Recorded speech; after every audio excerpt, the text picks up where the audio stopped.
My ex accused me of breaking in, then her neighbor's hidden camera exposed her lie. I thought the worst part of our breakup would be dividing up our Netflix passwords. I was wrong. Dead wrong.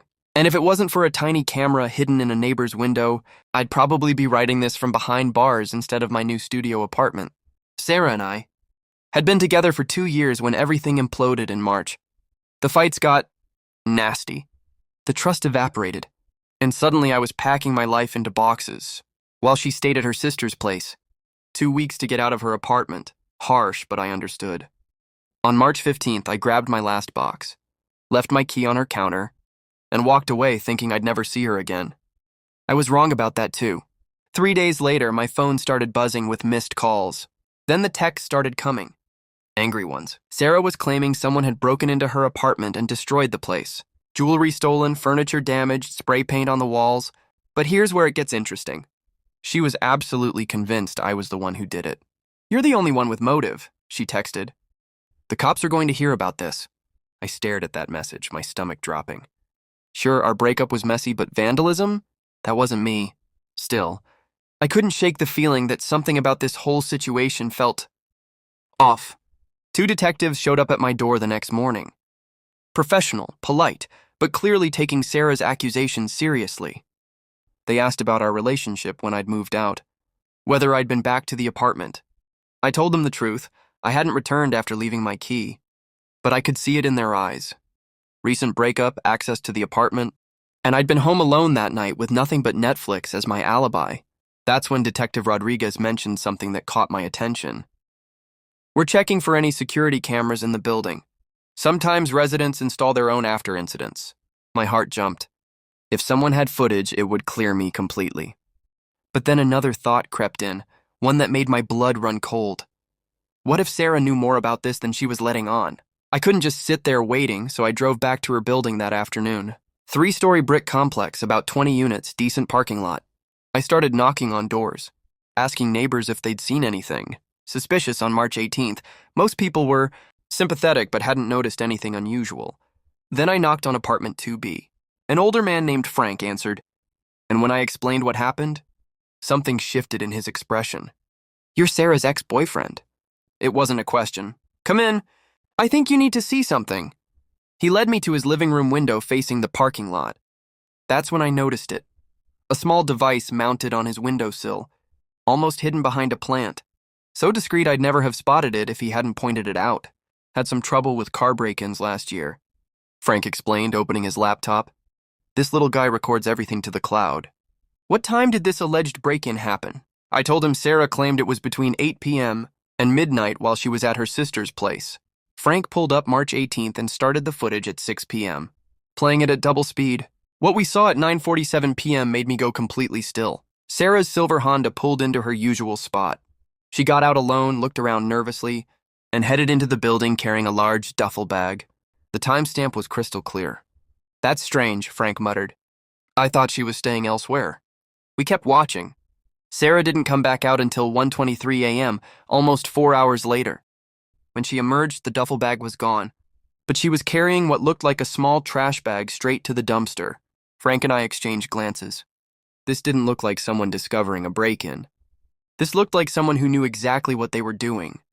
But it got stranger. Frank checked the days after March 18th.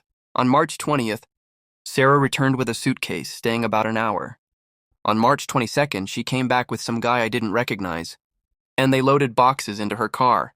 The whole time, she kept glancing around like she was worried about being watched. "I think you need to call those detectives," Frank said quietly. The next morning, Detective Rodriguez called me down to the station. His entire demeanor had changed. "Mr. Thompson, you're no longer a suspect in this case." He showed me the footage Frank had provided, but then pulled out something that made my head spin. Insurance paperwork. Sarah had filed a $15,000 claim at 6:15 a.m. on March 19th, barely 6 hours after allegedly discovering the break-in. The detail was suspicious. She'd listed specific items with exact values: damaged TV, stolen diamond earrings, destroyed antique jewelry box, page after page of items with model numbers and purchase dates, like she'd prepared the list in advance. "Most break-in victims can't provide this kind of inventory so quickly," Detective Rodriguez explained. "They're usually too shaken up." But here's what really caught police attention. The photos didn't match. Sarah's insurance photos showed fresh spray paint on the walls, but when officers arrived 6 hours later, the paint was already fading.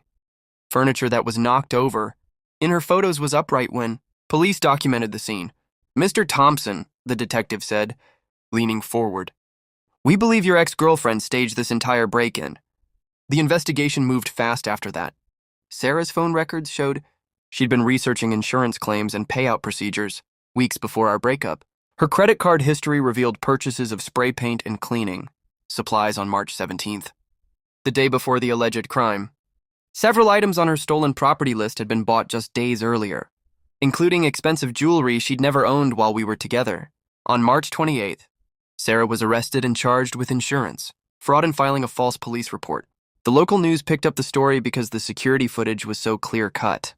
I watched from my apartment, still processing that the woman I'd loved for 2 years had tried to frame me for a crime she'd committed herself.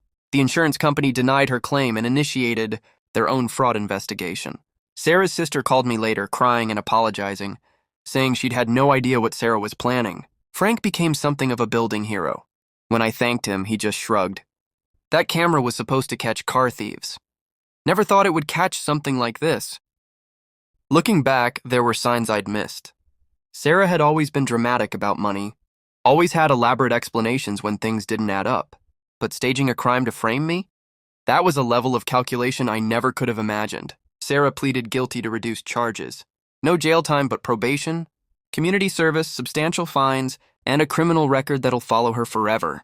We haven't spoken since her arrest, and honestly, I hope we never do. That tiny hidden camera didn't just clear my name.